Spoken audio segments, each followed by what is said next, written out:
Good morning. Good morning. I am Interim Insurance Fraud Prosecutor Al Garcia, and on behalf of the Office of the Attorney General, the Office of the Insurance Fraud Prosecutor, the Medicaid Fraud Control Unit, and the Elder Protection Task Force, it is my honor and truly my privilege to welcome you to World Elder Abuse Awareness Day 2023.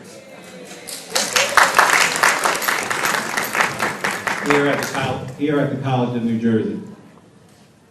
We're going to start with the Star Spangled Banner, and the vocals will be by Abby Valerio, and the music by the Darla Rich Trio.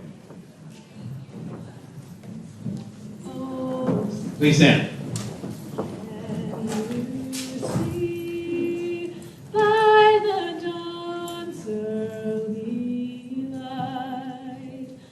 So proudly we hailed at the twilight's last gleaming, whose broad stripes and bright stars through the perilous fight o'er the ramparts we watched were so gallantly streaming, and the rockets' red glare, the bombs bursting in air, gave proof through the night that our flag was still there.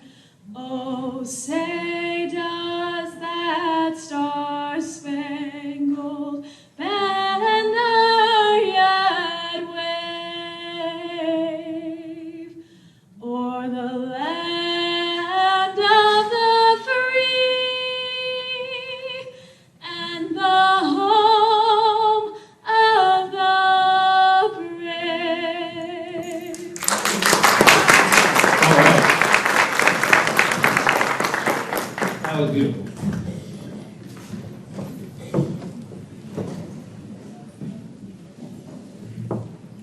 With my brief greeting, as you heard and will hear, there are layers upon layers of entities, agencies, and public servants who are here today, and we have at least one thing in common. We are here for you,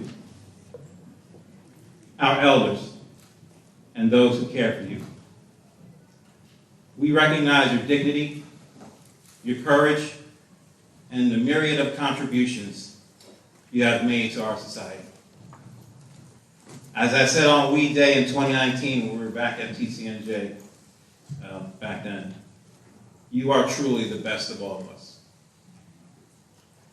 As part of our collective mission, we've put together a full program today to inform you about different schemes to be wary of, things to look out for, and alert you to services that are available to protect yourselves as well as your friends and family from physical, emotional, and or financial abuse. It's a great program. We have 6 speakers. We have chair yoga. We'll be presenting an award, the Elder Protection Task Force Award of Excellence. So stay tuned. But before the start of that education, I have a message from the 62nd Attorney General of New Jersey. I believe, from interacting with him, that his most important quality is that he cares about the people of New Jersey and recognizes our duty as public servants to protect them all. So he provided a recording for us today. He sends his regrets that he couldn't actually be here. It's my pleasure to provide opening remarks on this World Elder Abuse Awareness Day. I first want to thank Interim Insurance Fraud Prosecutor Al Garcia and the Office of the Insurance Fraud Prosecutor for organizing today's event. I also want to thank all of our partners represented at today's program for the work that you do to combat elder abuse. In many parts of the world, elder abuse occurs with little recognition or response. The sad truth is that cases of elder abuse many times go unreported or unnoticed, and yet 1 in 10 Americans will experience elder abuse later in life. Over time, elder abuse can harm individuals' physical and psychological health, destroy social and family ties, and cause devastating financial loss. That's why public awareness remains a critical need in the fight against elder abuse. We must draw attention to this issue and ensure that we're holding abusers accountable. And that's exactly what we're doing throughout the Department of Law and Public Safety. The New Jersey Division of Consumer Affairs is committed to empowering senior citizens and all other consumers by providing the information and awareness necessary to protect themselves and their loved ones against fraud. The Office of the Insurance Fraud Prosecutor also works to keep the elderly safe from harm through the Medicaid Fraud Control Unit. This unit works to investigate and prosecute insurance fraud by providers and to prosecute acts of financial fraud, physical abuse, and criminal neglect of the elderly. In 2018, the Medicaid Fraud Control Unit enhanced its efforts to address the problem of elder abuse in New Jersey by establishing a statewide Elder Protection Task Force.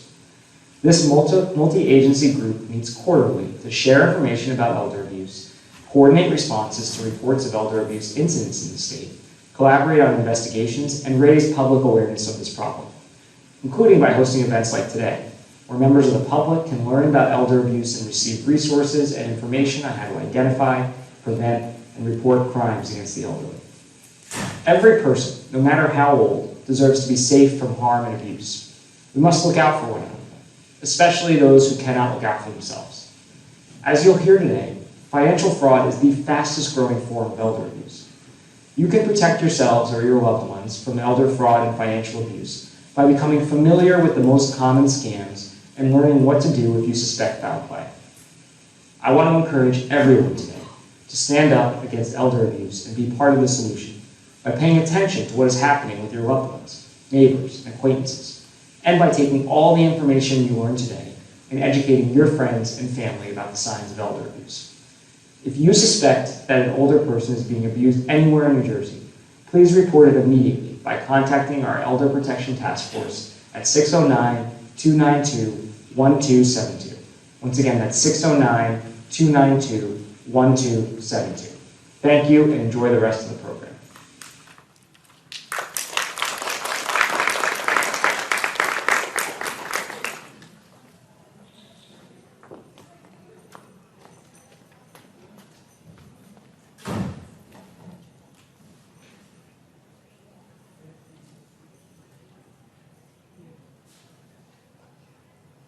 Thank you, Attorney General Plotkin. We're going to move on to the bio of our first speaker, Amy Coppleton. She's the acting chief of the New Jersey Bureau of Securities and acts as its principal executive officer. As acting bureau chief, Ms. Coppleton is responsible for the administration and enforcement of New Jersey Uniform Securities law and regulations. The primary mission of the Bureau is the protection of New Jersey investors. The Bureau regulates the offer and sale of securities in New Jersey through its registration of security offerings, financial professionals, and companies, and the enforcement of New Jersey Uniform Securities law. In addition to her daily work at the Bureau, Ms. Coppleton is an active participant in industry panels, including the Practicing Law Institute, and has appeared on the TV series American Greed.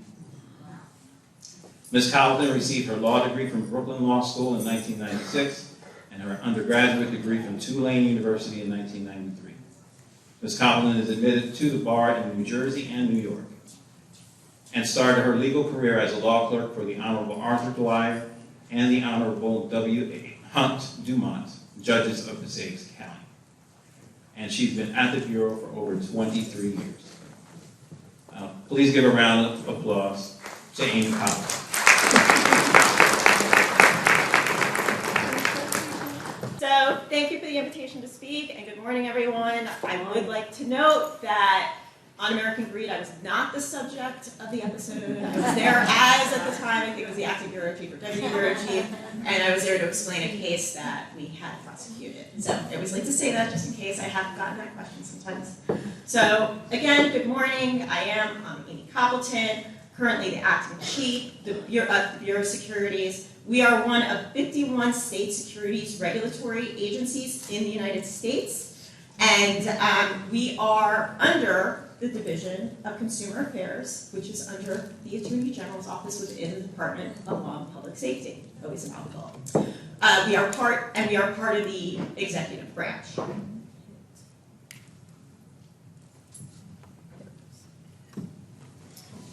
So, before I get started talking more about the Bureau of Securities, I do want to talk about the division under which we are located to just give you an idea of kind of where we are and how we fit into New Jersey's government and what Division of Consumer Affairs can do for you.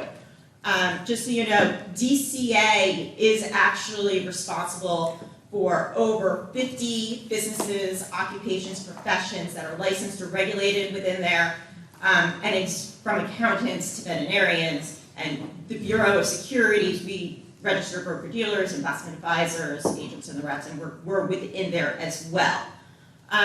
Division of Consumer Affairs is responsible for protecting consumers through education, advocacy, regulation, and enforcement. The division is committed to empowering senior citizens by providing them with the tools they need to protect themselves and their loved ones against fraud. A well-educated consumer is the first and best line of defense against scams. Some of the scams that impact the senior community, in addition to investment scams handled by the Bureau, are imposter scams and telemarketing charity scams. So I'm going to quickly go through, whoops, oh, I hit the wrong button. There we go. About one type of scam that the division sees quite often, and that has to do with charity scams. So when you're dealing with charities, and you're seeking to donate, you should always ask about professional fundraisers. Charities sometimes hire professional fundraisers that keep as much as 90% of the money raised as fees and expenses. So ask the solicitor if a professional fundraiser is being used, and if so, what percentage of the total amount contributed will actually go to the charity that is asking for help. You want to make sure the funds you are donated are actually being used by the charity and what you thought it would be used for.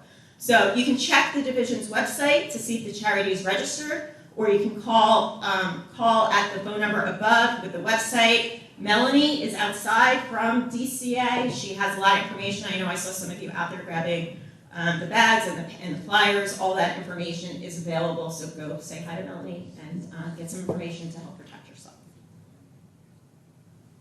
So, back to Bureau of Securities. So, as was stated, we regulate the sale of securities and the securities industry doing business to or from New Jersey. We also deal with unregistered securities matters, including the fraudulent sale of securities and other scams involving investors. And what's really important is that they don't have to be registered with us for us to have jurisdiction over them. So if it's a security, whether it's registered or not, needs to be, we can investigate any complaints related to that. The Bureau's mission includes investor education and the protection of investors from violations of the securities law, most notably securities fraud. We investigate complaints against individuals and firms selling securities or offering investment advice, as well as companies issuing securities investments. And as important and successful as our enforcement efforts are, however, we do adhere to the philosophy that investor protection begins with prevention and education. When people operate outside our registration authority, unfortunately, fraud is prevalent, and we try to provide investors with tools to protect themselves.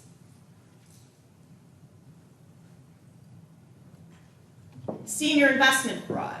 So, unfortunately, we do see a lot of senior investment fraud. In the complaints that we receive, when we're out at events, we hear, unfortunately, about this all the time. Some things that we absolutely see occurring more regularly than anyone would like to see. We see forcing vulnerable adults to change their wills to benefit the perpetrator, forging the signature of a vulnerable adult, encouraging the vulnerable adult to sign a deed, will, or power of attorney through coercion or deception, the exploitation carried out by someone in a fiduciary capacity, which is a legally appointed agent, like a power of attorney, lawyer, or guardian, who is overcharging or stealing money outright, exploitation of fraud, that is like by unregistered investment brokers, or broker-dealer, someone claiming they're registered and they're not, and cryptocurrency frauds, which I am going to talk about more today. So, cryptocurrency is one of the topics currently generating a lot of public interest and resulting in large investments for many investors, whether sophisticated or not. According to the FTC, from 2021 to June 2022, more than 46,000 people reported losing over $1 billion in crypto to scams, more than any other payment method. Older investors are especially vulnerable to securities fraud, particularly online investments and cryptocurrency scams, as they may not be comfortable with new technology and are targeted by scammers looking to seek access to their retirement funds. I've seen stats that show that in 2021, U.S. seniors lost $147 million to investment fraud, up a frightening 213% from 2020. And these occur in scams such as pig butchering, in which a victim is encouraged to invest in a fake crypto exchange. We're going to talk about pig butchering today. And I will say, as we're sitting there in our offices and we're reviewing the complaints, we're sometimes, a little surprised by really how active the senior community is online. I think a lot of people think, seniors are not necessarily comfortable with technology, but frankly, I can tell you my parents are on there. My father-in-law, who's 89, is emailing around, Googling around. Seniors are absolutely out there on the internet, on social media, and this is becoming a really big problem from what we're seeing. So, like a hog fattened before the slaughter, perpetrators of these scams slowly build trust with their targets before butchering them with a final fraud and walking away with the victim's hard-earned money. You have a question? What is cryptocurrency? Okay, so that's a really good question. I have a whole presentation on what cryptocurrency is, and a lot of it is explained. There was a quote from some comedian who basically claimed that it combines everything you don't understand about money combined with everything you don't understand about computers. But basically cryptocurrency is another source of funds. I'm not going to put funds in air quotes, but they're funds that are available on the internet, and it's a way of exchanging. I mean, if you think about it, like I don't know, my mom plays like mahjong on the internet, and you get like points, right? And so you can exchange your points. And you can, so think of it that way. But in this case, you're really, instead of getting the points for playing mahjong, you are sending your dollars to a website who exchanges it in for like Bitcoin or Ethereum or some of the other cryptocurrency. And then you have that money, so the funds on the internet, and then you can use it to purchase other things on the internet, or you can trade it with other cryptocurrencies. And it's people think, some people have made, but people think that they can basically invest their cryptocurrency to earn additional funds, and then hopefully, either use it for goods or services on the internet, or eventually cash it back out for real dollars. Does that help a little? So, yeah. Bitcoin is like a type of, it's like, I don't want to say this because it's not like a US dollar, but it's kind of like a US dollar versus a French franc or a euro. It's a type of cryptocurrency. It's the name that someone, we don't really know who, but some person or entity created a cryptocurrency through, these are all computer algorithms that create these and trade them.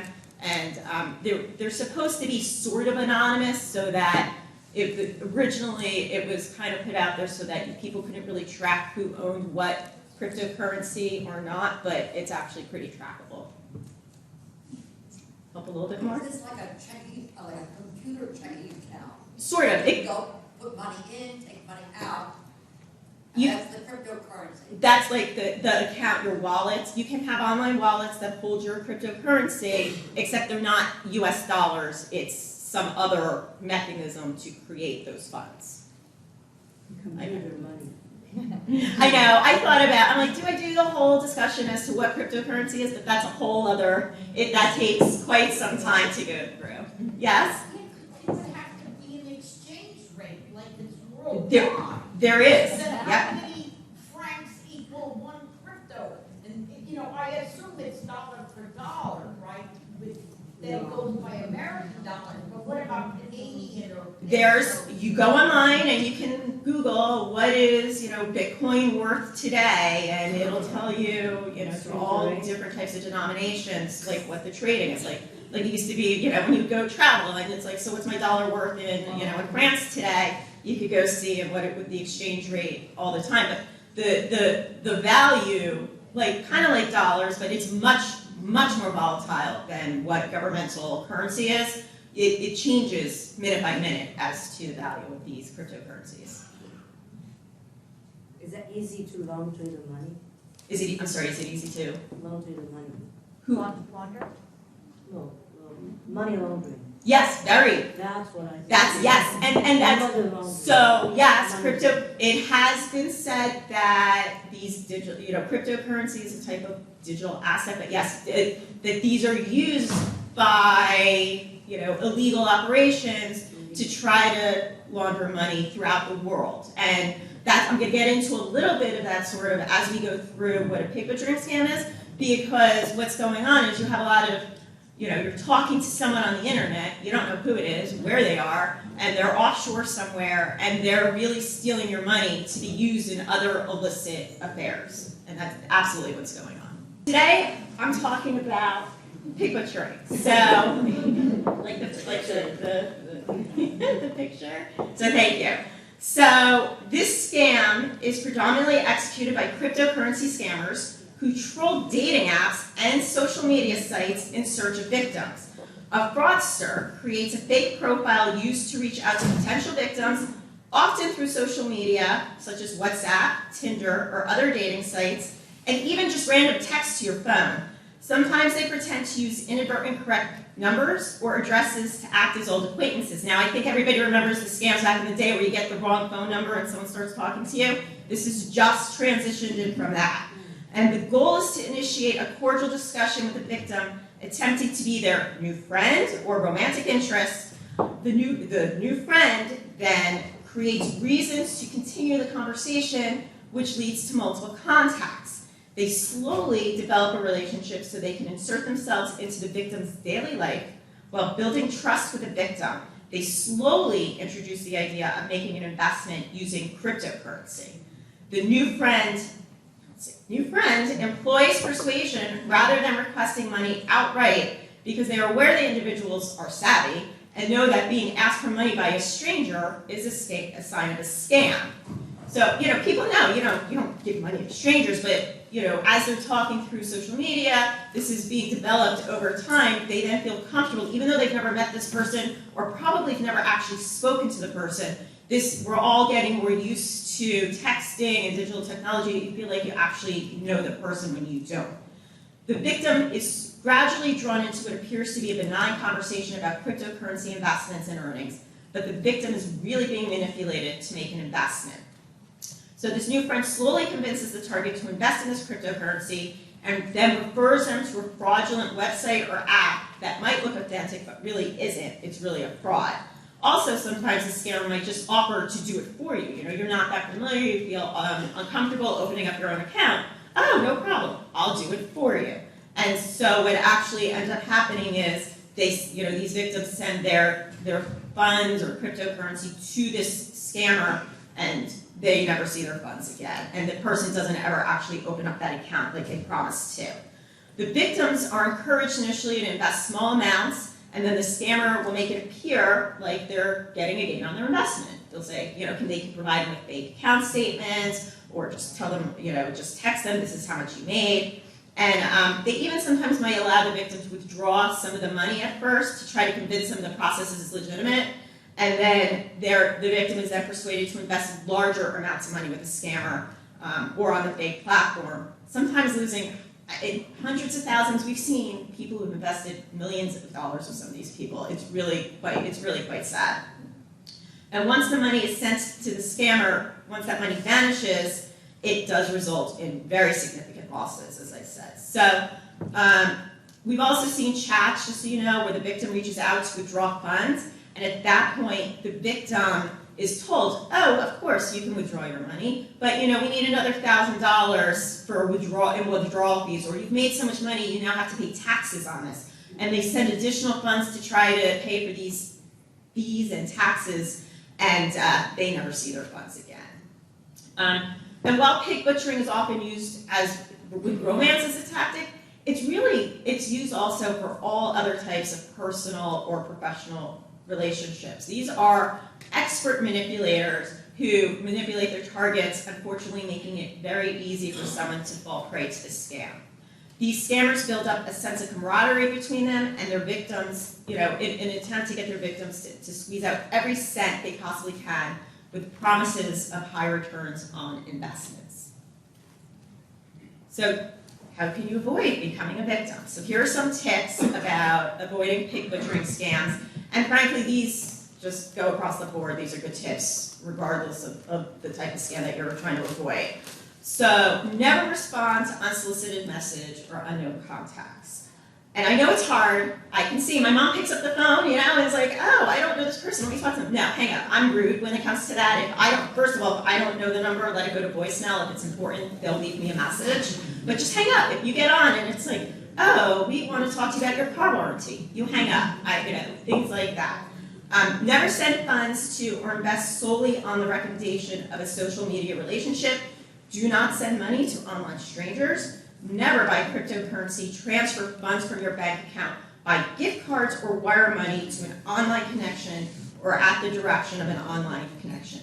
True online friends, non-online friends, romantic connections typically don't ask for money to be sent.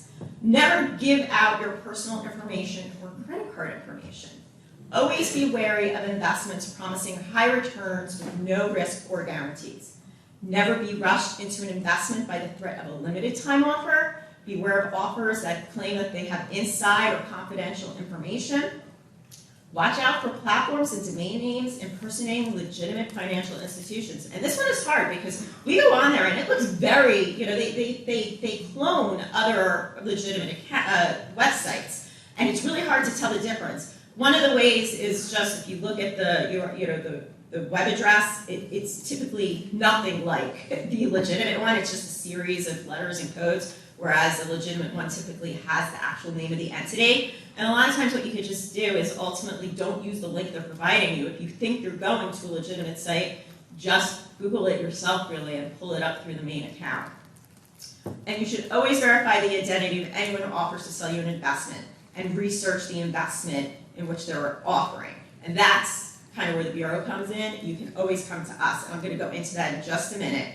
One other thing is, back to the caller ID, beware of spoofing, because just like they can clone websites, they can clone phone numbers as well, and a lot of times they're hiding their true identity, and it looks like, I can't tell you how many phone calls I get on my work phone actually, that looks like other investigators' phone numbers from our office, and it's not, and I can tell because I kind of know them by heart at this point. And so I know it's not them, but it looks really, really similar, and it's really hard sometimes to tell the difference.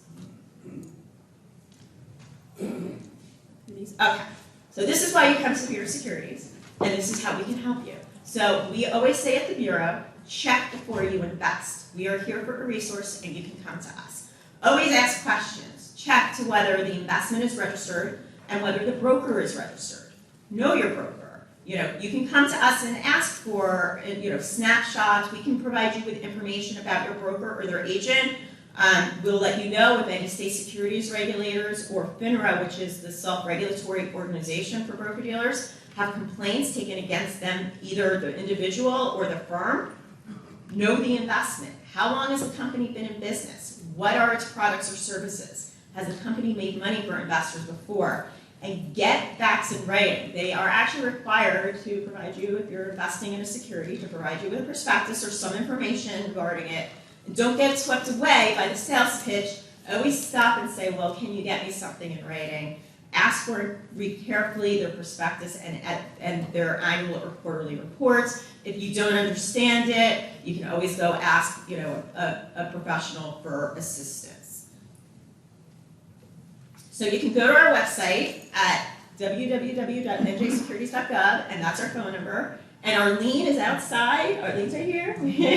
She will be outside at our table. Go to her. We have a lot of good information at our table. if you go to our website, we have a lot of investor, information about how to avoid being a victim of scam, besides the cryptocurrency ones that I talked about today. We actually have checklists that you can use, you can print out when you're interviewing a potential broker that you might want to use. It actually goes through the types of questions that you should be asking them, as well. Just, we still have videos up, right? We have some videos on there, and we're gonna have more videos up there, hopefully soon. But there's a lot of really good information, and it's just, I find it very interesting. Our orders are up there, so if you're interested in, some of the enforcement actions we've taken, our press releases are up there. So, there's a lot of information available today if you know where to go look for it. So please, before you decide to invest with either a company or an individual, check with us first. Thank you.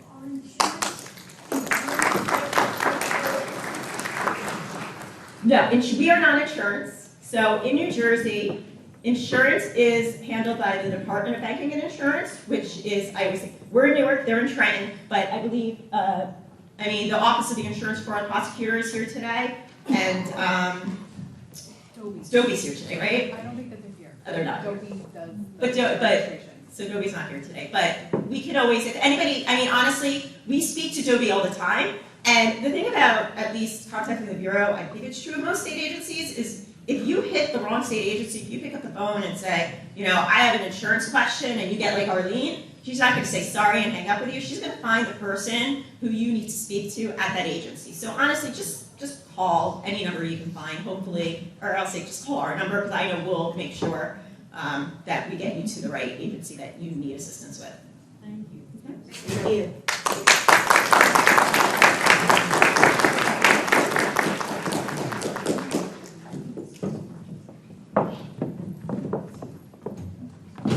Thank you so much, Amy.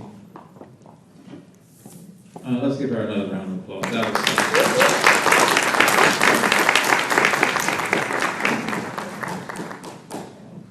So our next speaker is Elizabeth Spida. She recently rejoined the New Jersey Long-Term Care Ombudsman in the new position of Director of Community Engagement. She is motivated by the belief that those who are most impacted have the expertise to identify the challenges they face and provide potential solutions, and that meaningful transformation is achieved when those are the people that help guide the work. This belief has served and guided Ms. Vidal in a variety of roles, including teacher, advocate for children, an attorney with the New Jersey Public Advocate, a hospice chaplain, and a policy and legislative advocate. Ms. Vidal is excited about how we can come together and create communities where everyone belongs. A round of applause for Ms. Elizabeth Spida.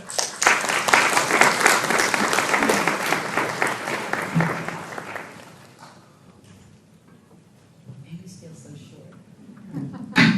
How's everybody doing this morning? Good? Nice, it's a beautiful day out. We can actually see the blue sky. So if I don't hold the microphone, can people in the back hear me?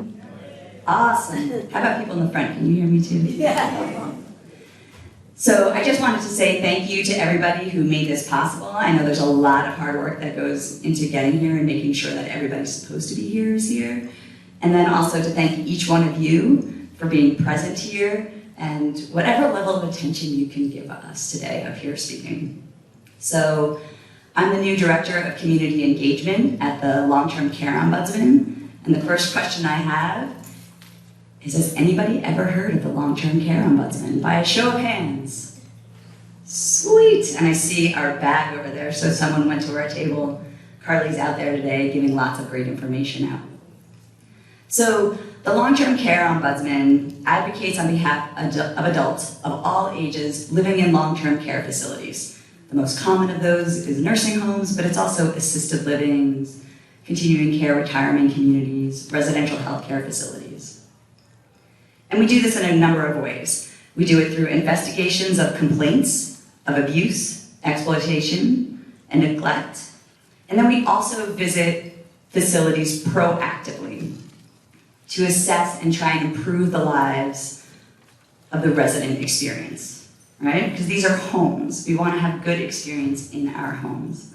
So we have 3 different programs that focus on that. There's the investigations that respond to complaints, and then we have the Social Isolation Project and the Volunteer Advocacy Program. The Social Isolation Project really started during COVID. Not surprisingly, we all know what happened with nursing homes in the state and around the country. I have another question. Who here lives in a nursing home, has family members who have lived in nursing homes, by a show of hands? Okay. Who here can't wait to live in a nursing home? Right? There's a reason for that. And then one of the roles of the long-term care ombudsman is to work with people to transform the experience of people living there. So one of our programs, the Social Isolation Project, they go into facilities. These are, I'm so short, I'm on my tippy toes right now, so give me a second. I try and get that. Okay, there we go. Now I can stand on my full feet. They're social workers and activities professionals who have years in the long-term care industry, and they visit with facilities really focusing on the rights of residents and supporting the residents to create experiences and lives that have meaning to them, right? It's not simply about the rules being followed, but we want to live lives that have meaning, that feel important to us. And then we have a volunteer advocate program where we have about 160 volunteers, we're always looking for more, who are assigned to a nursing home, and they spend about 4 hours a week, again, building community with residents, talking to them about what they would like to experience to make their lives better. As some of you may know, the long-term care industry, right, that includes people who live in facilities such as nursing homes and also those that are home and community-based services, is really going a time of intensive transformation. Part of the reason for this is COVID. The experience of COVID brought the challenges really into the public light. We've all heard the stories during that time of what happened in nursing homes, right? The horrifying stories of what happened to nursing homes, to the people who lived there, the people who worked there. And so, appropriately, people are coming forward to make those changes, the people in power. Now, these are not problems that just magically appeared during COVID. To some extent, they've always existed. And we see that change in the long-term care office. So in 2020, we got about 3,000 cases. Last year, we had 6,000 cases. And during COVID and the high number of deaths, right, we lost 9,000 people in nursing homes. Like, think about that number. 9,000 people died. And that's not including the staff members who are supporting people as well. They faced so much isolation and death that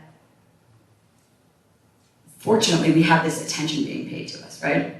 So they're looking to transform, right? All those people who raise their hand to say they want to live in nursing homes. I'm sorry to disappoint you, but we're looking to keep people in their homes and communities. And so that's one level of it. But it's also about how we construct our homes to actually make them feel more like homes and less like institutions and hospitals. To come back to those people who live in facilities, one of the things that's happened is that as a result of living through this incredibly, incredibly difficult time, and unless you experienced it, we really don't have a sense of what it was like. People are really hesitant to complain. They're afraid. The level of terror and trauma is just something that we can't really understand. So while infections and deaths are down, right, because of all the incredible hard work that's been happening around the state, there's also this significant labor shortage, and care concerns are increasing because of this lack of staffing. Are people familiar with the lack of staffing in nursing homes, for those who are familiar with them? And what we find is we go to visit facilities and people will talk to us and tell us about their experiences. And we say, okay, that's great, let's open up a case and we can look further into this and make the change. And people tell us no. Can anybody guess why? right? They're afraid of retaliation. And they also understand that the staff, so many of them, are just incredibly overworked. And so they're deeply compassionate about these people. Like, there are these problems that we're experiencing, but they, right, understand it's not necessarily that individual, it's the entire system that we're operating under. So the long-term care ombudsman is doing a number of things to address that, right, to address this on the policy level. One of the things that we're involved in is there's a statewide task force around transforming the long-term care industry, particularly in nursing homes. And one of the things that we've seen, as in so many cases, is that it is glaringly obvious that the people who are most impacted, the residents, their families, and other care partners, don't have connections across the state. There's not a centralized voice. There are many well-meaning, educated people who are looking to make changes, but we really need to be guided by the people who are most impacted. And the Ombudsman, Lori Brewer, really has felt strongly about this for a long time, which is the reason that I'm now in this position, this new position of Director of Community Engagement.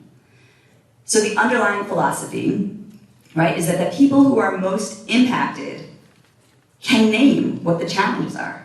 They can see what's happening with them. And they know what the problems are. And they have some really fabulous ideas about how to change that, if people would listen to them. And they also know what they need to make their lives more meaningful. People have ideas, like, we all know, right? Like, we have lots of ideas about how to help other people do things, but it's really how do we listen to the people who are most impacted to help us guide and prioritize what we should be doing. So the goals of our community engagement program is first to facilitate community and networks of resident and family and care partners at local, regional, and state levels. Right? Again, I'm going to say this, I'm only talking for like 2 more minutes, but I'll probably say it 3 more times. Those most impacted really need to be at the center, and that they're coming together so they can support each other. One of the most devastating problems when you're in a really difficult situation is that you feel alone, which makes that problem so much worse. But as soon as you connect with somebody who has a similar experience, or who knows somebody who's had a serious experience, there's a lessening of that stress. Just as the Attorney General said, we need to look out for each other. And the only way we can do that is through building connections and relationships. So that's one of the priorities of the program. And the other is to organize and support a network of those advocates with real life experiences, the residents, families, care partners, so they can bring their voices to, right, the halls of power for policies, for making laws around long-term care. We're really looking about the various ways to do this because for far too long, the voices of those who are most impacted haven't been present. And we want to make sure that they're centered. And because it's really only together that we can transform this system. Thank you all.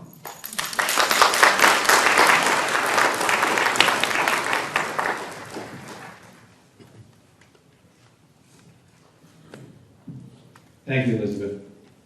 I know you mentioned that you're short, but I just want to thank you for coming here and show how long you are and how much of a figure you are for the care of the best of all of us who are here today. Our next speaker is Inspector Jose Davila. He's a postal inspector with the United States Postal Inspection Service in Newark, New Jersey, and has served in that capacity for 13 years. Inspector Davila holds a bachelor's degree in accounting, is a certified public accountant, and an attorney at law. Inspector Davila is a member of the Newark Field Office Mail Fraud Team, where he investigates mail fraud, wire fraud, bank fraud, and other financial crimes committed against senior citizens. A round of applause for Inspector Jose Davila.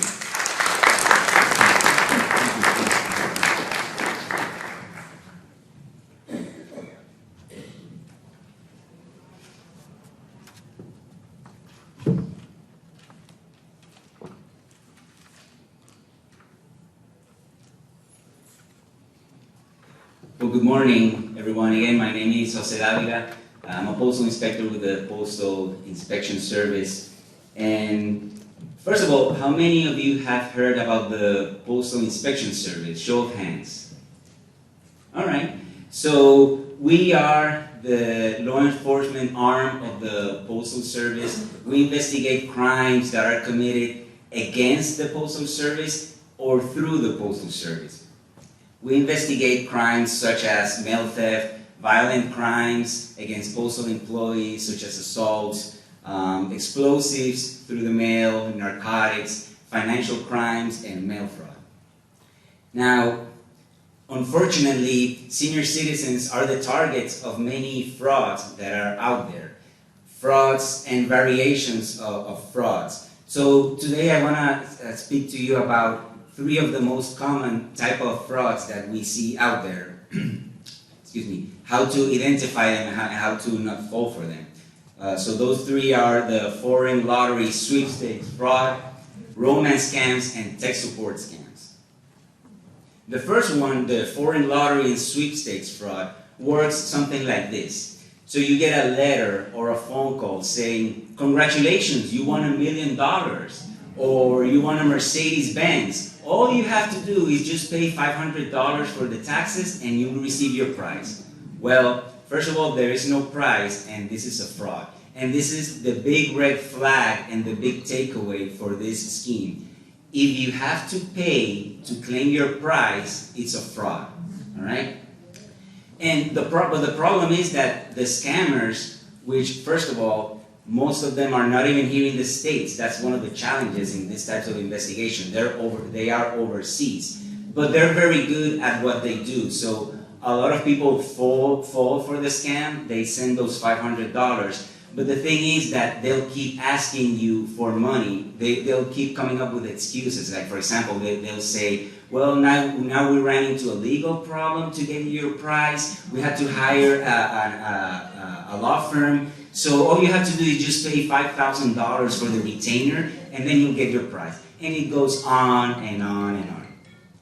Another problem with making the payment, not only you're being scammed out of your money, but once they identify somebody, a good victim for them, they share your information with other scammers. And other scammers, they either share or sell that information. And other scammers will try to get you into other scams, and it never ends. So, for example, this is a photo of the kitchen table of a victim. She started receiving a large number of letters, saying she won a prize and trying to get her into other types of frauds. So it could be letters or phone calls. They start calling you and they don't stop. So, a way to avoid that is start blocking those numbers. But again, they're savvy, so they change the numbers. So if at the end of the day you have to change your number, I know it's an inconvenience, but just do it because they don't stop. Like I was saying, most of them are overseas, but they make it seem like they're here in the States through technology. An example of that is what is called a magic jack. So they make the phone call from overseas, but they make it seem like they're here in the States, let's say from Florida or Nevada, someplace like that. So again, they just make it seem like it's legitimate, but it's not.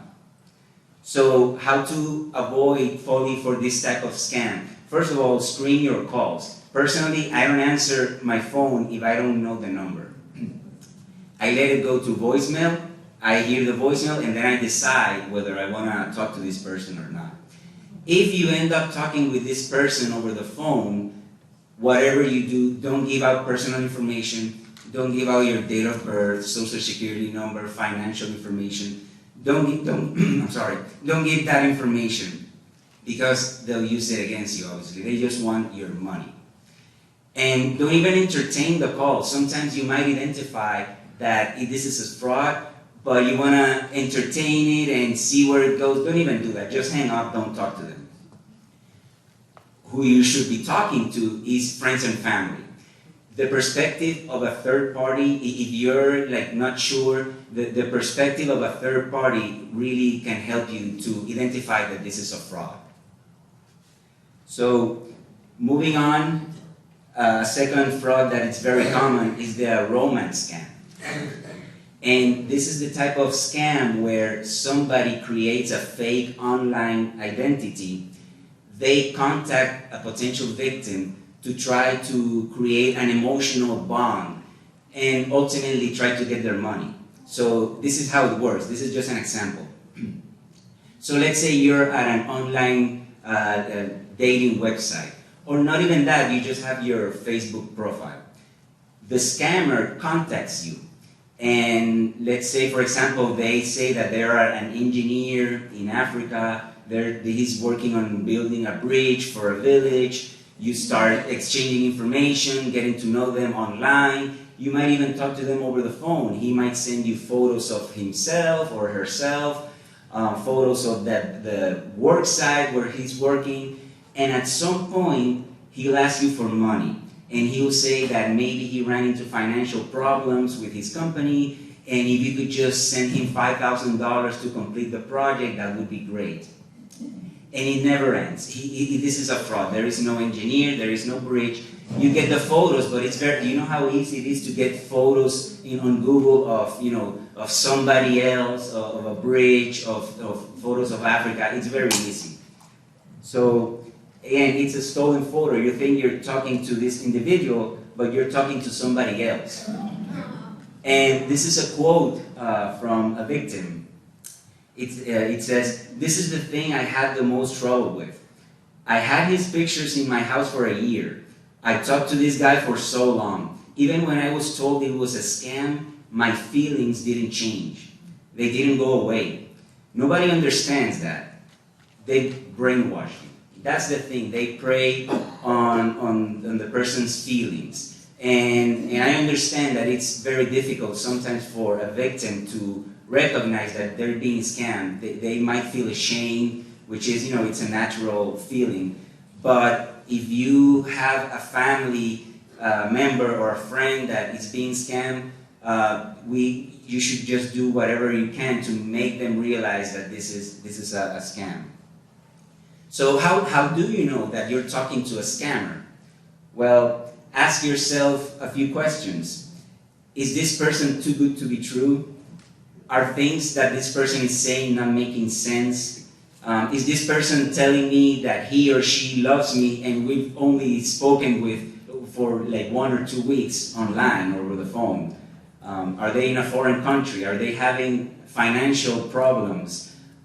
If you ask yourself one of these questions, and if the answer to one of these questions is a yes, that's a red flag. You might be talking to a scammer. So how to avoid becoming a victim of a romance scam? Be careful what you publish online. They can use it against you. There's nothing wrong with you putting on Facebook that you love dogs and photos of your dog, but then you start talking to somebody online and they're also dog lovers. Oh, what a coincidence. There's nothing wrong with putting information about you. I just want you guys to be mindful that they can use it against you. It's possible. Research the person's photo and profile. If you receive a photo of somebody, you can do a Google search and you might be able to see if that photo was was taken from another website. If the individual attempts to isolate you from friends and family, that's a very big red flag. Like, why does this person does not want me to share my relationship with family and friends? That's a big red flag. If you're talking with somebody online and you're meeting them in person for the first time and they start canceling and you try to meet them in person for the first time and they cancel at the last minute, that's a red flag.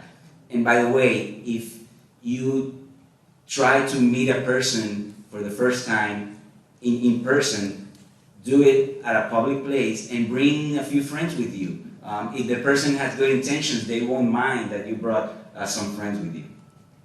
Never ever send money to anyone you have only communicated with online or by phone. That's a big takeaway in this. Like I said at the beginning when I described this, at some point they'll ask you for money. You've never met them in person, so it's a scam. Moving on to tech support scams. This is a scam where somebody portrays themselves as providing technical support, but in reality, they try to make you pay for services that you don't need. And here's how it works. You're browsing, you're surfing the internet, you click on a link, an advertisement, or any type of link, and all of a sudden you get a pop-up window saying that your computer has been infected by a virus, and that you have to call that number to speak with a technician. You're trying to get rid of that pop-up on your screen, but you can't. Your computer is pretty much frozen. There's nothing you can do, and it's possible that the pop-up itself makes noises like a siren. It's scary, because I've seen it. And you think that your only option is to call that number. You call the number, and you speak with somebody who says that they might even say that they are Microsoft certified. They ask you for, they say that they can help you, but you need to provide remote access to your computer. So you're talking to a stranger you don't know, and you're giving them access to your computer. They go in your computer, they do remove the pop-up, they supposedly got rid of the virus, and then they ask you for a payment, $200, $300, $500. You send the payment either via check through the postal service, or a wire transfer, or even a gift card, which again, as I was mentioned earlier, gift card payment, what legitimate company would ask you to pay them via gift card? That's a big red flag. The point is, you make the payment, and ultimately, this is a scam. There was no virus because those people are the ones that actually put the pop-up in that link that you clicked that made you call them. So, what should you do if you encounter a pop-up like that? And actually, before I get into that, another way that they can contact you is just with unexpected phone calls. All of a sudden, you get a phone call saying that they say, oh, we're with ABC Tech Support Company, and we just saw that 5 people from overseas are trying to hack into your computer. We can help you with that. And you might say, how did they get my number? I mentioned earlier that the bad guys share your information, so that's a way that they might contact you. If you encounter one of these pop-ups, what should you do? Try to restart your computer. Again, click the X button on the pop-up. If that doesn't work, which probably won't because that's the way they design it, try to do a hard restart on your computer, which is pretty much pressing the on-off button, and that might work. If not, contact a friend or family that's tech-savvy, that they can try to help you. Or contact a real legitimate tech support company. Either bring them your computer, or maybe even over the phone, they might be able to help you. But try not to fall into the trap of calling the number on the pop-up, because that's what they want. And they make it seem scary. And that's what the fraudsters, they use scare tactics and pressure tactics. But take a moment, pause, remember this presentation, and don't call that number. So, if you end up calling the number, if you end up speaking with one of these people, because we see that sometimes people fall for the scam and they make a payment and then later speak with a family member, or they realize, hey, this is a scam. If you end up making a payment, contact your bank. If you pay via credit card, cancel that credit card. If you provided bank information, make sure to close the account because they can keep using that. Run a real security scan on your computer with the antivirus that the computer has or that you installed. Change any passwords it's better to be safe than sorry. And report it. There are ways, I'm going to go into reporting it in just a few moments, but it's very important if you fall, if you become a victim of a fraud, report it because that can help in our investigations. One last thing I want to touch upon real quick. Money mules. Show of hands, have any of you heard the term money mule? A few, okay.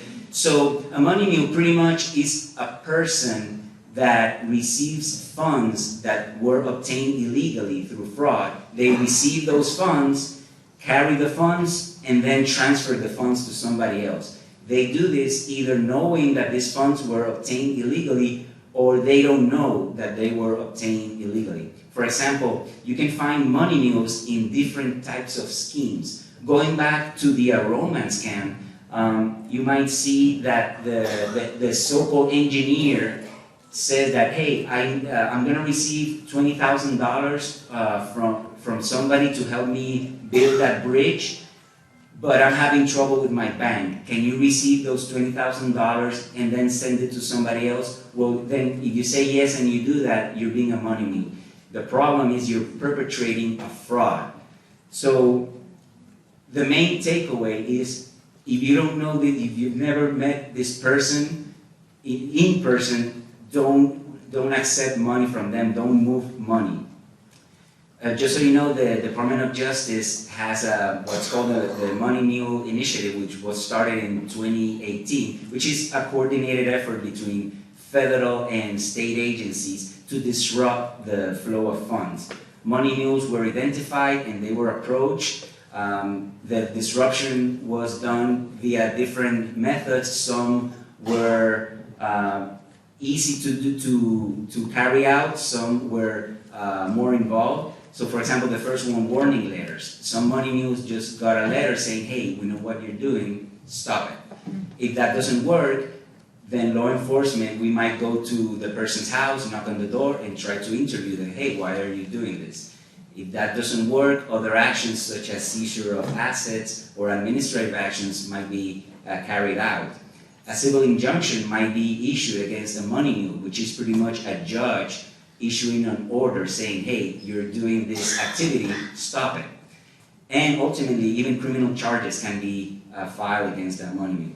I say all of this, the big takeaway that I want you guys, for you, is never accept funds and move funds from somebody you don't know in person, you only met online. So how to report fraud?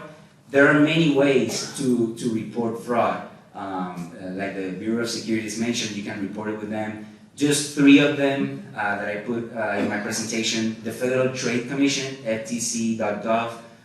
We go through those complaints just as other law enforcement agencies do. Your local police department is always a good option. And you can report it directly to us, to the Postal Inspection Service at uspis.gov/report. So again, it's very important for you to report it.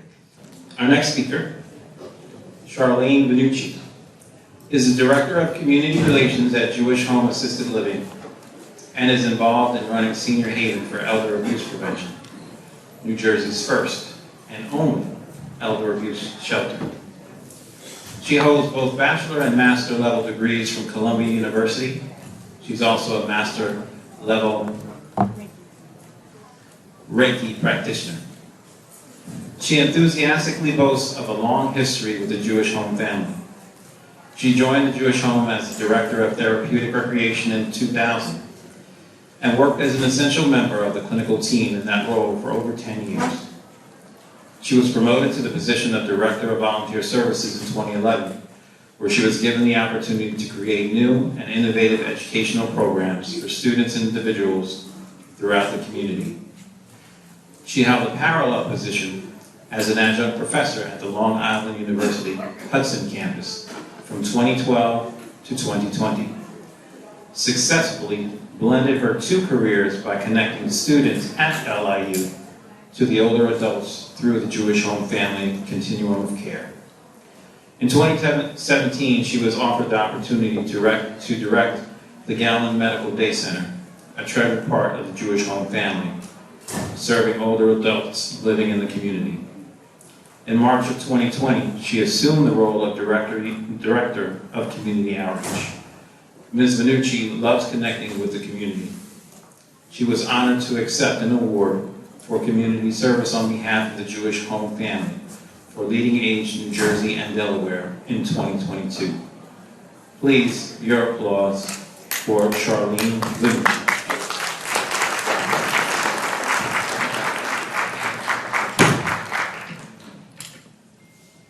Thank you so much, everyone. Thank you, Al. Thank you, Lauren. This is an amazing program. You know it. It's so wonderful.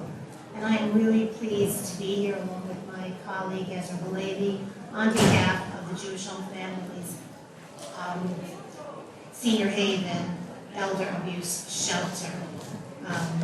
The only elder abuse shelter in our state of New Jersey, and we sure hope that changes soon. Anyway, I'm here, and I hope you indulge me. on behalf of the Jewish Home, I'd like to actually read 2 case studies that inspired the beginning of our Senior Haven Elder Abuse Shelter. So one is from 2012, one is from 2014. And let me start with Rose. Rose was a 78-year-old woman, and she's been brought to the emergency room at New York Hospital so many times that all of the physicians there know her by name, and they're pretty certain that they know the truth about her visits to the ER, rather than the stories she tells them. Her tales of clumsiness and accidents don't convince the medical staff that Rose is not a victim of abuse. In fact, each time she comes to the ER over the period of years, they offer to send her to the Weinberg Center, an elder abuse shelter located in Riverdale, in the Hebrew Home in the Bronx, New York. Finally, one day in June 2012, as her broken ribs are being taped and her scrapes and bruises cleaned, Rose says, "I can't go back there anymore." That is all it takes for the hospital staff to set the wheels in motion, wheels they use several times each year. They call the Weinberg Center and make a referral, and Rose is admitted to shelter the very same afternoon. After a stay of nearly 120 days in shelter, Rose moves to an apartment near her daughter, far away from the husband whose physical violence had escalated as they both aged. At 67, Drew is disabled and unable to ambulate, confined to a wheelchair. Drew is living in a house in downtown Cincinnati. He suffers from Parkinson's disease. His son has moved in with him, and Drew has become more and more isolated as his son has taken control of everything from Drew's finances to his medications and his food. The son has a substance abuse problem, and his escalating needs outstrip Drew's financial capacity. Absolutely enraged, the son takes Drew by the neck and flings him across the room like a rag doll, once, twice, and then he storms out of the house. Drew gathers all his strength and crawls to his neighbor's house, pulling himself across the snowy yard with just his hands. The neighbor calls the police, and Drew is transported to the emergency room at University of Cincinnati Hospital. From there, he comes to the Shalom Center for Elder Abuse Prevention, located in Cedar Village, a retirement community just outside Cincinnati. Drew is so fearful on arrival that he pushes a trash can against the inside of the door, intending it to be a warning of someone entering. During the 90-day shelter, Drew receives physical and occupational therapy, counseling, and legal services. He presses charges against his son and is able to move to an assisted living in Michigan, close to other family members who were unaware of the abuse. These 2 stories are very descriptive, and I think you see why there is such a need to prevent elder abuse in our society today. Drew and Rose are the lucky ones, others like them, because they lived in areas where we had senior shelters in place, in states that had senior shelters in place. At the time of Rose's incident, there were only 9 shelters existing in the United States. At the time of Drew's, it had gone up to about 14, and fortunately, for all of us in the state of New Jersey, the president and CEO of Cedar Village was soon to become the president and CEO of the Jewish Home family in the state of New Jersey. And that is shortly thereafter, she was able to open the first senior shelter in our state. So Senior Haven opened on July 18th, 2015.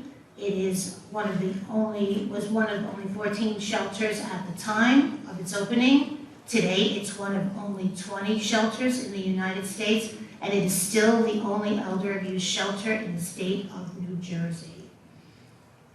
Unlike shelters and centers designed to meet the needs of other populations like women and children, Senior Haven provides a safe space specifically designed to meet the needs of vulnerable older adults.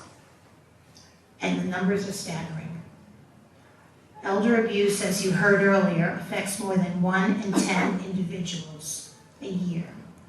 Victims range in ages from 65 to 85 and even older. More than 2.5 million people are victims each year, and in many cases, they're unreported. So it's very likely that the numbers of that are doubled. Why, you may ask, are so many cases unreported? First, we have to look at what elder abuse is. So the definition, and I wrote it down, is elder abuse is an intentional act or acts by a caregiver or trusted individual that leads to harm of a vulnerable adult. It is not a random act or a scam perpetuated on older adults. It is an act or acts most often committed at the hands of a trusted family member, a spouse, a child, a grandchild, or a close friend.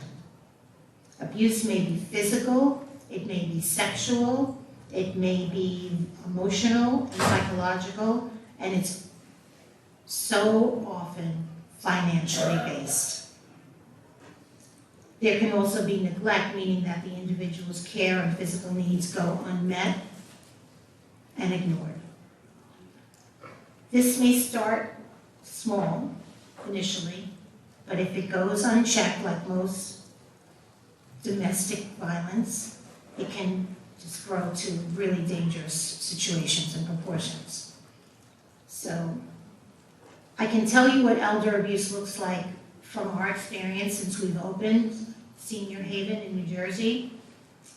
Elder abuse is the elder woman who is being physically battered by her daughter, her caregiver. She's hospitalized over and over. She makes excuses for the bruises, claiming she fell or is clumsy.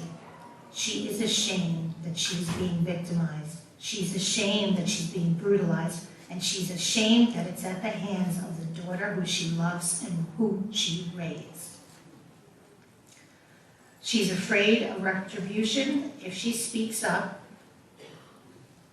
and asks for help, and she's afraid if she's not believed, she'll be sent home with her abuser.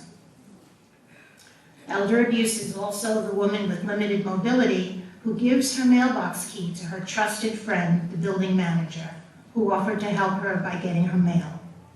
He is now going through her mail. He has access to her banking accounts, and he has her ID, which he holds. He has disconnected her phone services and is now holding her hostage in isolation in her apartment, controlling her food and her assets and her life. She's a prisoner. Elder abuse is a thin woman in an adult day program who arrives 3 times a week ravenously hungry. She has a huge appetite, and the staff becomes concerned that she may have an underlying illness because in spite of her healthy intake, she's losing weight. Finally, one Friday afternoon, this woman begs the staff not to send her home. She finally tells them her daughter is withholding food from her until she agrees to turn over her assets. Fortunately for all of these people, their situations were recognized, reported to professionals, and they were believed. The first woman finally admitted to the fact that she was being abused. The doctors and nurses in the hospital suspected abuse, and they believed her. Someone in the community suspected that the woman who was imprisoned by her building manager was in trouble after 2 attempted visits and called APS for help. She was rescued, but it took months to recreate her ID, which had been stolen, but that was accomplished with the help of social workers. The last woman finally admitted her situation to the staff at this day center. They were already concerned about the weight loss, and they believed the woman. In all 3 cases, the police and/or adult protective services were called. They investigated, the elders were rescued and brought to shelter, which provided safety and distance from the abuser, and they were given the care they needed: medical, pharmaceutical, ancillary services, including legal services, all at no charge. All is designed to meet the needs of elders at a place and in a setting that's designed to meet their needs as well. Senior Haven stays are about 90 to 20 days in an appropriate Jewish home family setting usually, skilled care nursing home, rehab center, or assisted living, or with the Spring Alliance partner facility, again, at no charge to the individual. Planning for discharge to the safest and least restrictive alternative begins from the moment of admission. They often go to family at distant locations. The individual is lovingly cared for throughout their stay. Great care is given to help restore their confidence, their sense of safety, and their sense of self. So I have to ask, since we have so many wonderful people here, professionals and older adults alike, what can we do to help? First and foremost, attending programs like the program that's offered today is so important because awareness and education are truly key. The next step is recognizing elder abuse. We have cards at the table to the right when you come in that will give you a synopsis of that, but I'm going to go over it briefly just now before we go on. Again, the types of elder abuse consist of physical, as you heard from some of the stories, sexual, emotional is always a component, confinement or isolation, again, as you heard from some of the stories, neglect, deprivation, and financial exploitation. Some of the physical signs, the bruises, the injuries, the cuts, the sores, and sometimes even burns. Unsanitary living conditions, empty refrigerators and cupboards. Missing daily aids for activity of living. Glasses, hearing aids, walkers, things that people need to help them function at maximum capabilities. Unattended medical needs, dehydration, and unusual weight loss. Some of the emotional and behavioral signs include withdrawal, and withdrawal is a big one. It can be withdrawal into self, away from others, from activities and people who they used to love and enjoy participating with. Increased fear and anxiety for seemingly no visible reason. Isolation from friends and family, and changes in behaviors, habits, and normal activities are some of the other things to look for. And finally, financial signs of elder abuse. Unusual or sudden changes in spending patterns, issuing new wills or other financial documents, fraudulent signatures on checks or financial documents. And those are things to look for. Those are signs of elder abuse. Now you know them, and please come and take our card because it's so important. Yes? Why can't you have somebody here today so they can help you with the situation? People come, they make a speech, then they leave. We can't even ask them questions. They're gone. Well, we are here, and you can ask us questions after this presentation, and also we are going to give you numbers to call and people to talk to if you suspect anything. I'll continue. So, to that point, which is a good one, reporting elder abuse is really a very important step in preventing elder abuse. If you see something, as they say something. So not all elder abuse stories end well, and some people do not survive the abusive situations. So with that in mind, again, if you see something that makes you uncomfortable or you suspect that someone is receiving abuse, please report it. You can call Adult Protect Services. You can ask them to investigate your report, and they will. You can make the report anonymously if you choose to do so. And if it's an emergent situation, call the police or call 911. Please report it. You may save a life. Senior Haven is here to help from there. We are a safe place for people to go who are in that abusive situation and taken out and rescued by the police or by Adult Protective Services. If you'd like to learn more about Senior Haven, please, you can speak with Ezra, you can speak with me, you can call the numbers that are on our brochure that we're leaving here, or you can just contact us at seniorhaven@jewishhomefamily.org. Very easy email, we will get back to you. If you're a professional or would like to make a referral to Senior Haven, you can contact us at 855-455-0555. Education to raise awareness about elder abuse in the community is such an important part of our mission at Senior Haven. That's why we are here. And we have promotional items and educational materials available at our table today, and also upon request, if you want to spread the word yourself. And again, if you'd like to request some, please contact us again at seniorhaven@jewishhomefamily.org. And I want to say to you, this is very important. Some people don't believe that you can get things done through the government education and situations that we go through. They always talk about red tape. But I want to stress to you seriously that from what I was told, it was not difficult to create an elder shelter, abuse shelter in this state of New Jersey. I'm happy to say that. So we'd like to see more in our state.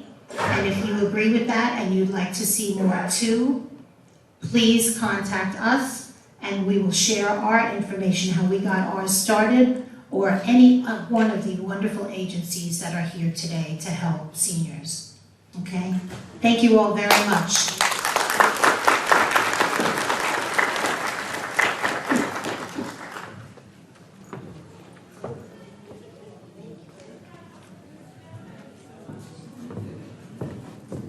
Thank you, Charlene, for that very important and information and offering those resources. So our next speaker is Lieutenant Eric Kuranowski. He's worked for the New Jersey Attorney General's Office, Division of Criminal Justice, for 23 years and has a total of 29 years law enforcement experience. Lieutenant Kuranowski is a recognized expert in a variety of fraud-related criminal investigations. Currently oversees a specialized unit focused on investigating Medicaid fraud, elder abuse, and prescription fraud. He's going to discuss a current crime trend targeting senior citizens called grandparent bail scams or family in need fraud scams. These are scams that are unfortunately popular among people who want to scam people, and he's going to provide some important information. Lieutenant. Thank you.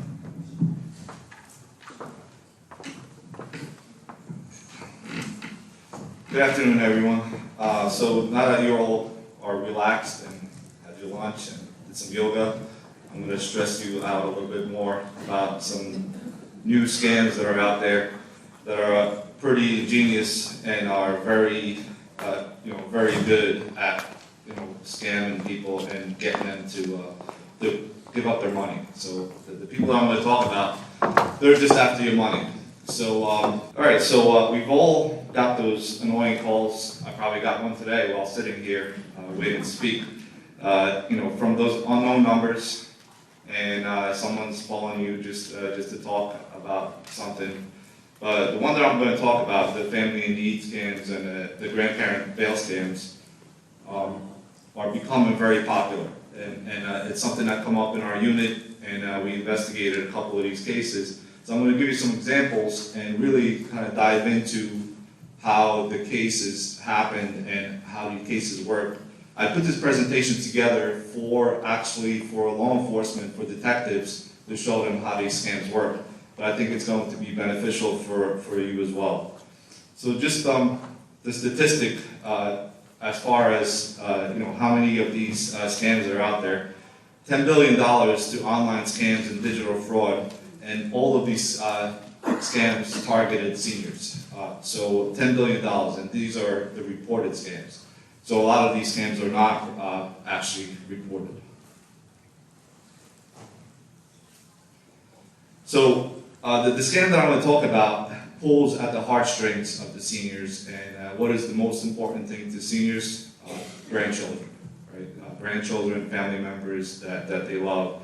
So it pulls at the heartstrings because that person is pretending that their loved one is in need. So I'm going to play you a video that kind of gets into the topic that I want to talk about.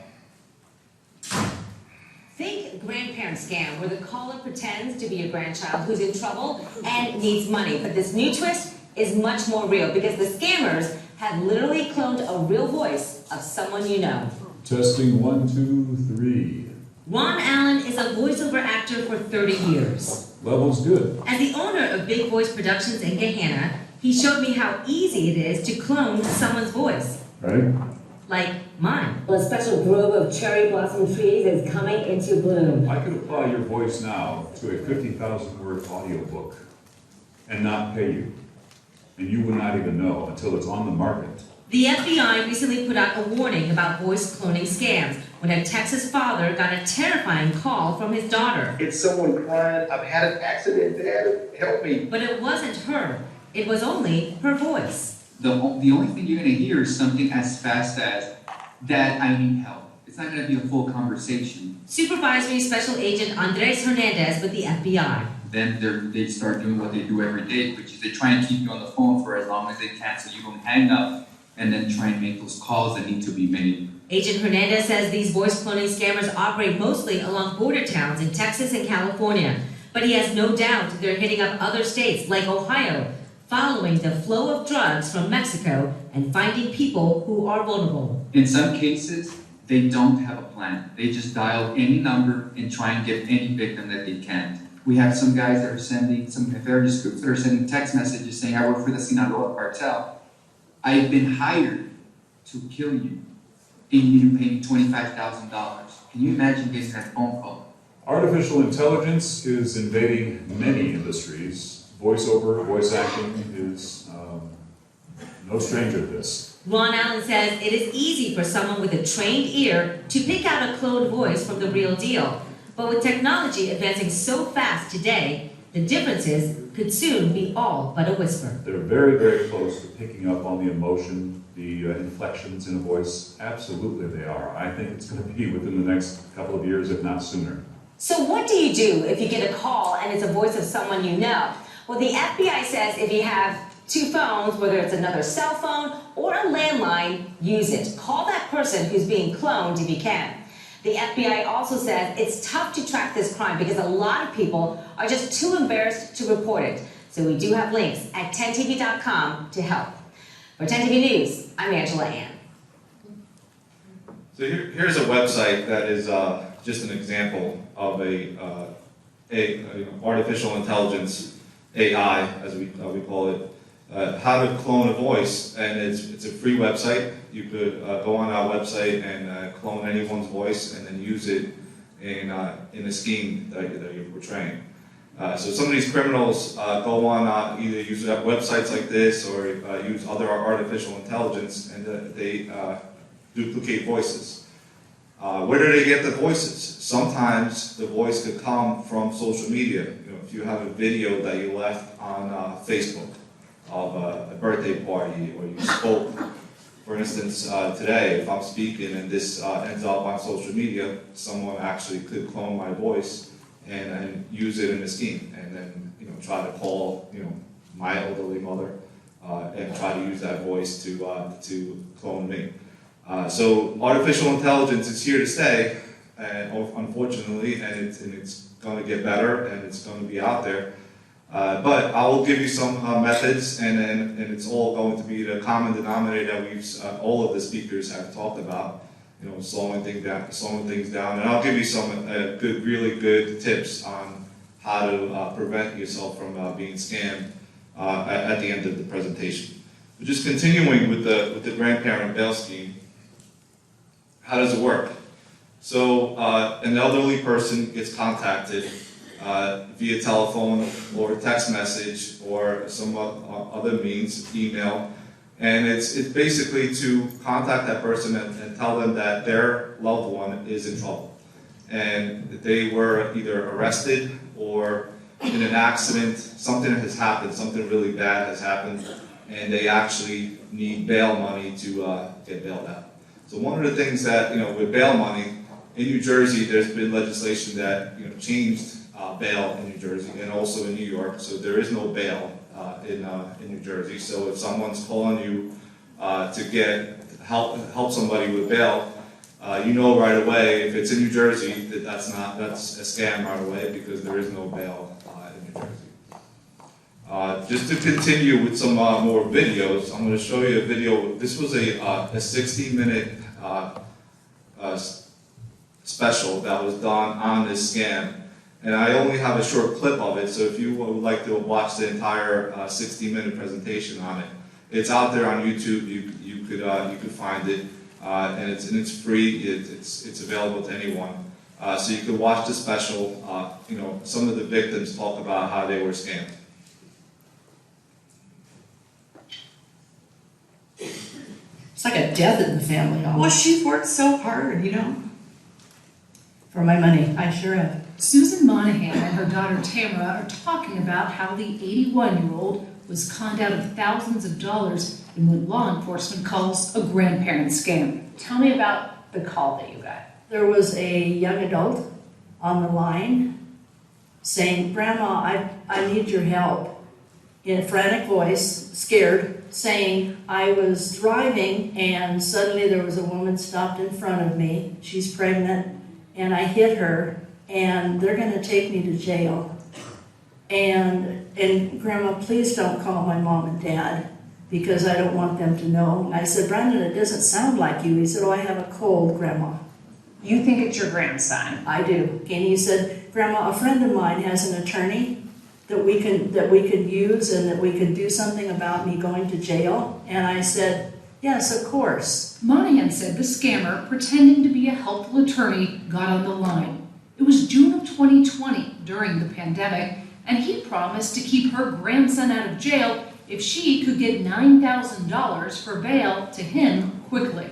What other instructions were you given? I needed to make an envelope that was addressed to this certain judge that he was going to coordinate this through, and right on there, and they gave me the name, the address, and everything else for this envelope. Did it sound pretty legitimate? Oh, absolutely. He had the legalese. Monahan is a tax preparer with an MBA. The scammer kept her on the phone as she rushed to the bank. What did he say? He said, "When you go there, make sure you tell them that it's for home improvements, because they might question the fact that you're withdrawing $9,000. Minutes after Monahan got home with the cash, a courier showed up to take it. This is video from the doorbell camera. You can hear Monahan on the phone with the scammer as she hands off the money. He said, "For me, you're back. I'll take it along with your life." She says as soon as the courier left and the adrenaline left her body, she was filled with a sick feeling she'd been scammed. It's just devastating. What did they do to your mom? Beyond the money, beyond taking $9,000 from her. Well, it's your livelihood. Sorry. It just gets you, in your gut. The Federal Trade Commission reports scams like these. So they mentioned in the video, these individuals pretend to be attorneys, they pretend to be court officers, they pretend to be courier services. Here's a typical script that these individuals use. So you can see, it's, "Hi, Grandma, Grandpa, it's me." They have very, typical scripts that are out there either through text or through just phone calls, and what they need to say and how to say it. So again, same thing with the attorneys, the individuals that pretend to be attorneys. So once they have you on the phone, they will, an attorney will come on, a fake attorney, and will say, this is for bail or whatever the case, whatever the scenario that they put together, and they will use that to just to get your money. The one big red flag, and I did mention it in the video, they do ask to not tell anyone. So that should be a very big red flag to you, that, you know, why would you not tell anyone? So one of the things that they use, and then again, they prey on your feelings. They use the fact that, you know, the grandchild might say, you know, I don't want my parents to find out, I'll be in big trouble, and I don't want my mom and dad to find out. Don't tell them, I'm trusting you, my grandmother, please don't tell anyone. And then, so they will also instruct you to not tell anyone as well. So all those should be red flags. Another way to get additional money, once they have you on the hook, they talk about additional costs, like towing fees and other things to pay for. Once they have you, if they have you bring in some money or giving the courier money, then, you know, they will just continue to do it. I have some examples of some cases. So lots of times, and I think Agent Davila mentioned that these scams start overseas, and individuals have the thinking that they're, you know, we're not going to catch anyone because the people who are doing this, they're overseas. But in this particular case, in these type of scams, the individuals, in order to complete this, you have to have people here that are part of this, that are part of the conspiracy.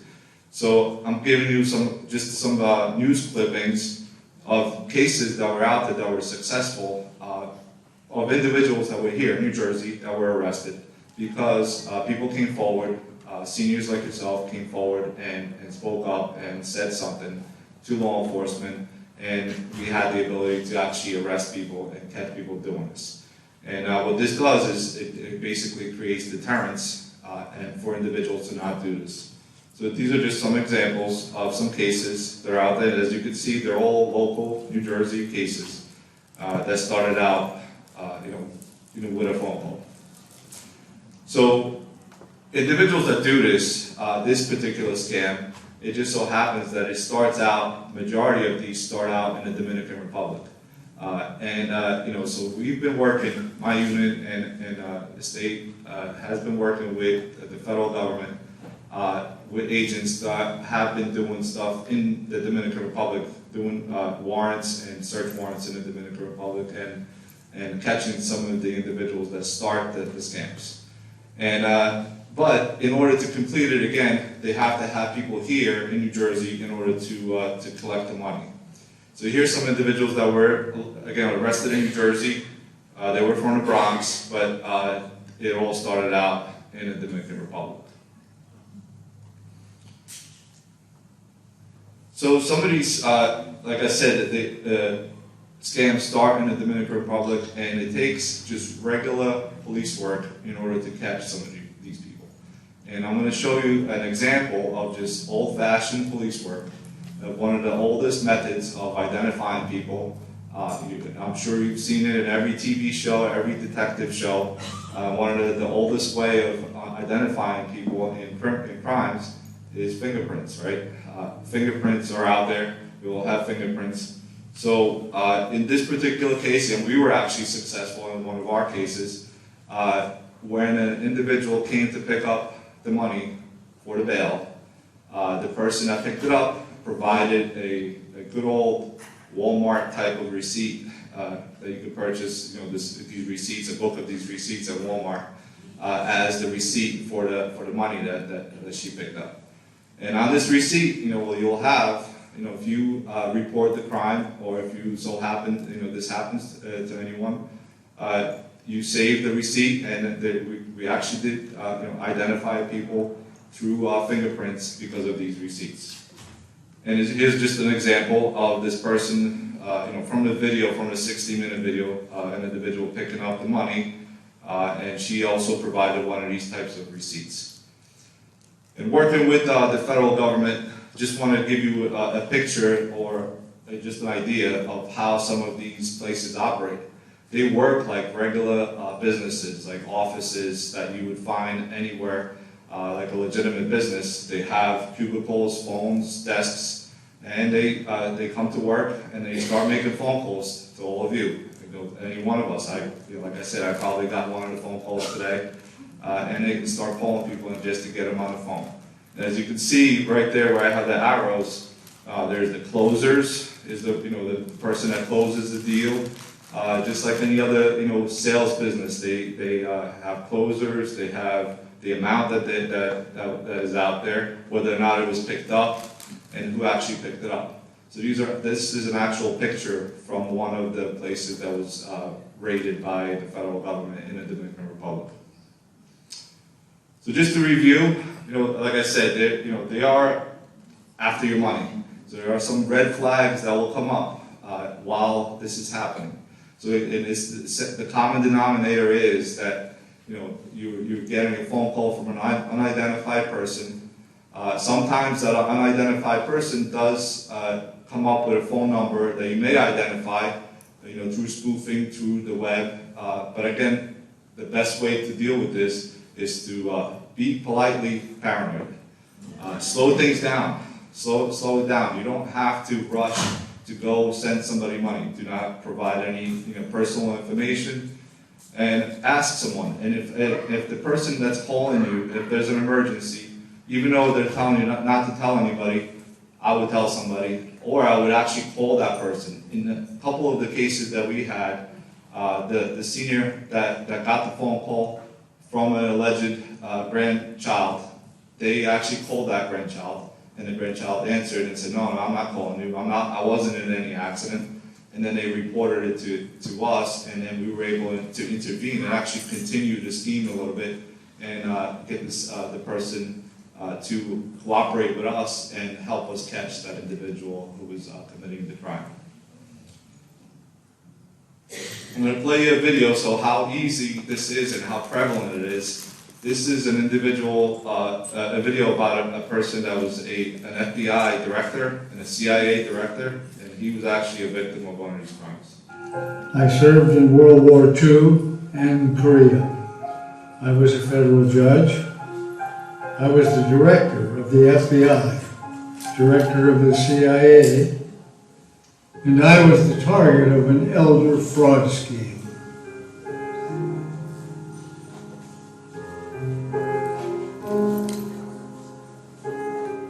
Don't fall for scammers' promises of money, friendship, love, or romance. These are criminals who want to take one thing, your money. You've worked hard. You've saved. Don't let criminals try to take that away from you.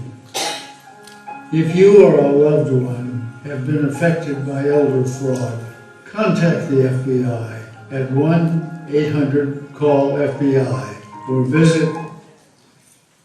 So in conclusion, here's some tips on not becoming a victim.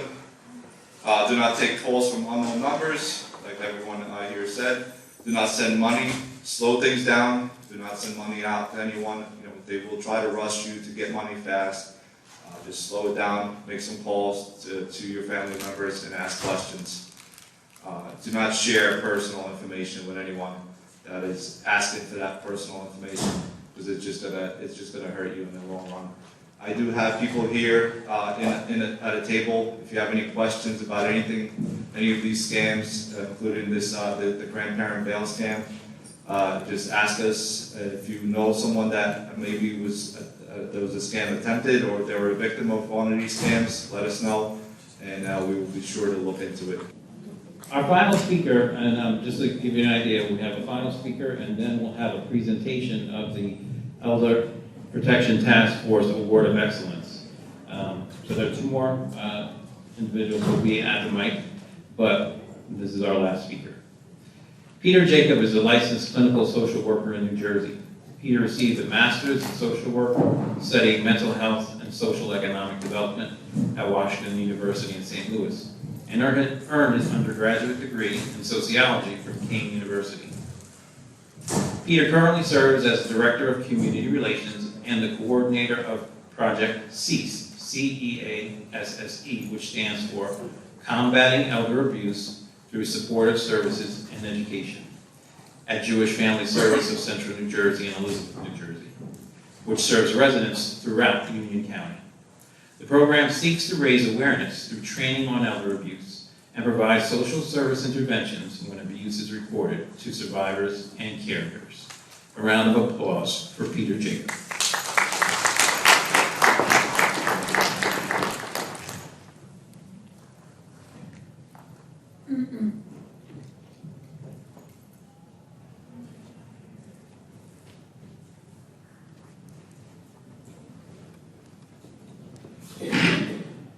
All right, good afternoon, everybody. Again, my name is Peter Jacob.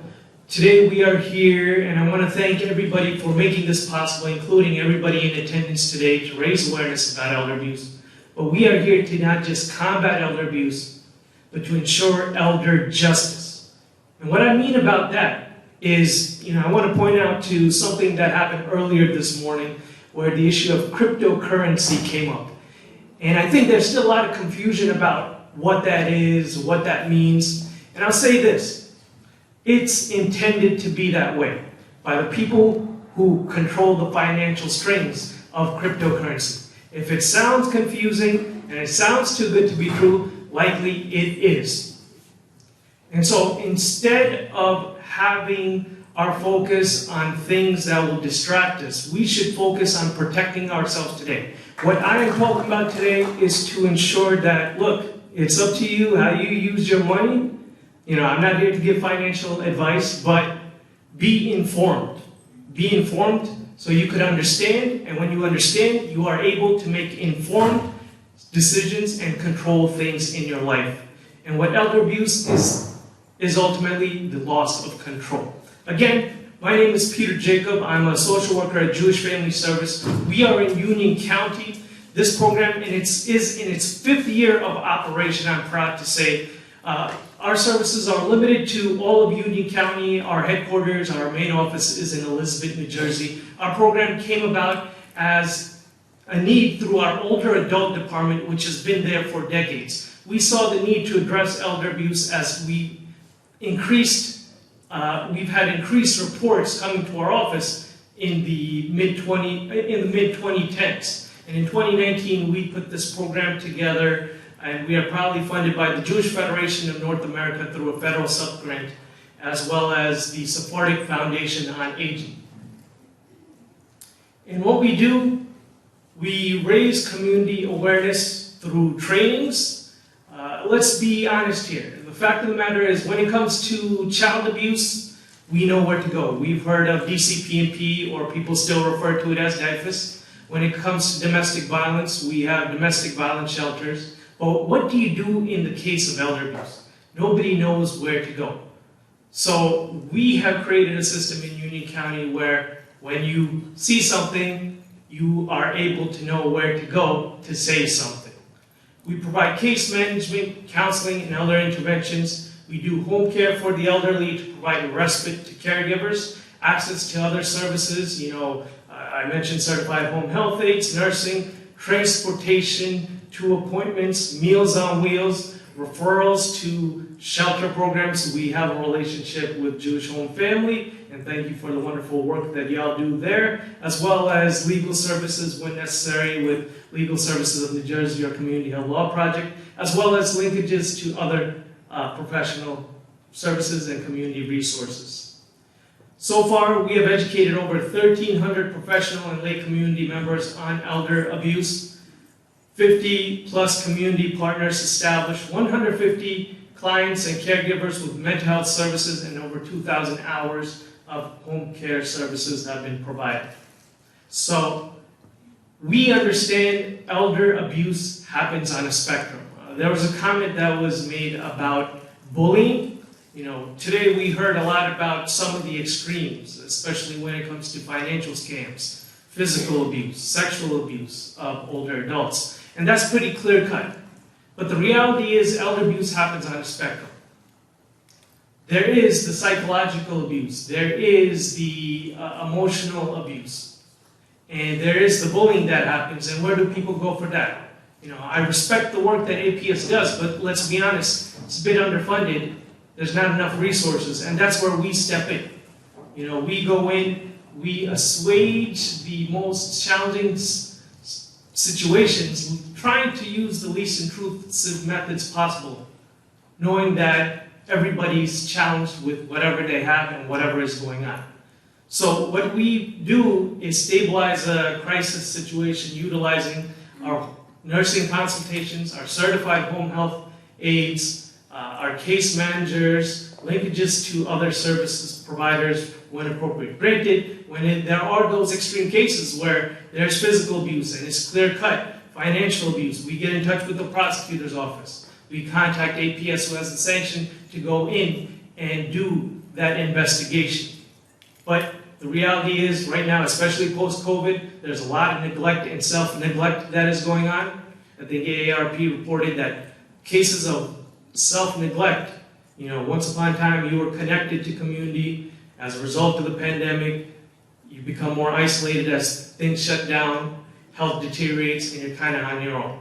So connecting people to a sense of community was very vital and important, and we had plenty of reports where people were not taking care of themselves, their homes or apartments fell into disrepair. Where is the services for that? And we've kind of created a model for that. And on average, we have found that we see a 70% decrease on average in anxiety and depression. So our model, again, here, and I want to work backwards. We create supports that decrease the likelihood of abuse. Again, many folks older adults are reluctant to report in fear of retaliation. Also, they do not want one of their loved ones. Who knows what's going to happen? Are the police going to come in, and then the person who takes care of me is going to get locked up? And who's going to take care of me then? What's going to happen? And so there is that, gray area where you need to operate and be sensitive to what's going on.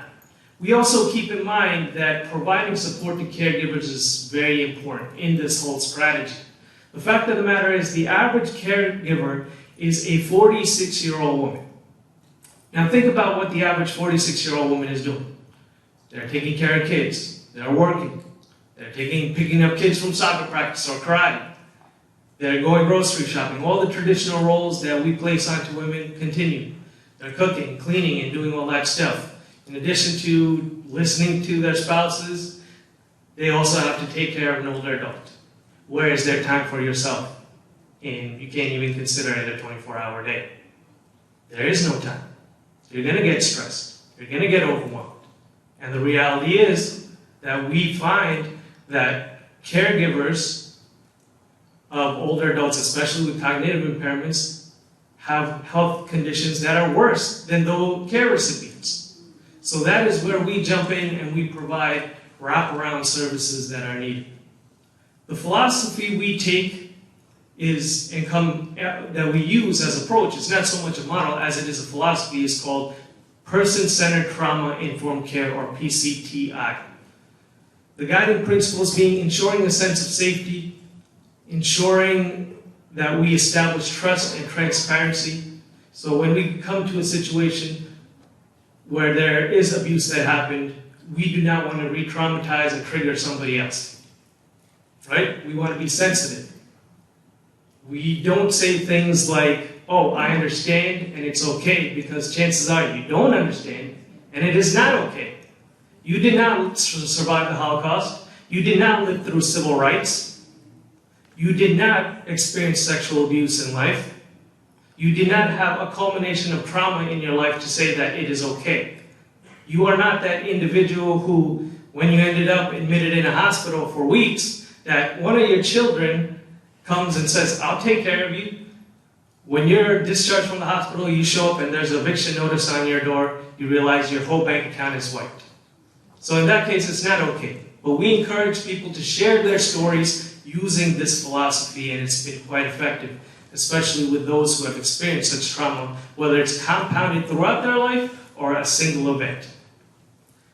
Finally, within our model, we take the framework of understanding that we have a society in which we need to shift the way we perceive older adults. Rather than treating them as objects of care, they should be people to empower. And what do I mean by that? We have a dualistic dichotomy, a paradox in which we perceive older adults. On the one hand, we say, the more white hairs you got on your head indicates the more wisdom that you have. And on the other hand, we consider them deteriorated, past their time, can't really do much or more. And that is perhaps more prevalent. But we created that society. And what we need to do is ensure a sense of elder justice by bringing them into the conversation. I often get that, oh, older adults are not good with technology, but even this morning, it's not an indication here. At every event I go to, we all have a little trouble with technology. The audio works, but the video doesn't work, or vice versa, right? I was at a roundtable earlier this week with the governor, and the same thing happened, right? So we are all challenged by the many things that are going on, and we're all trying to learn and improve. And we need our older adults a part of the conversation. And we need to ensure that we create a society in which we value everybody. We need an economic system that makes it easy for all of us to live with dignity. Right? So that is what our ultimate goal is to achieve here. Here are some programs that we provide, and again, our programs are limited to Union County, so if you have family, friends, anybody that you know, you could connect them to our services. As I mentioned, mental health counseling and supports. We have homeless prevention, a wonderful food pantry, certified home health aides. One program that I do want to mention is on the bottom right in yellow, Uniper Virtual Senior Center. At the end of the pandemic, at the beginning of the pandemic, even throughout now, as older adults became more isolated, we created a virtual senior center. It is basically a box, like a small cable box that you connect to your TV, and then you could talk to family and friends, see live programming, connect with people within the agency, have social support groups, as well as chair yoga, trips around the world, live music, and it's really done some wonderful things. And I'm proud to be able to be part of that program as well. Again, here's our contact information. If you are interested in a presentation within Union County, unfortunately our program is limited to Union County, but we hope that our model within the past 5 years is replicable to other places. Feel free to contact us there, as well as if you're interested in other programs. Thank you so much, and remember, let us empower our older adults to ensure elder justice, and that this issue of elder abuse can end before my time on this earth comes to an end. Thank you. So, I think I'm the only thing between you and lunch right now. So I'm going to make this brief. What I want to reiterate really is that all of us who are here for you. And if you have something that you need to talk about with someone, I'm sure you can find a table outside where people are willing to hear you and listen. So thank you all for coming here today and sharing your time with us. It is truly our privilege and our duty to protect you all, and we're very, very proud to do it. Thank you.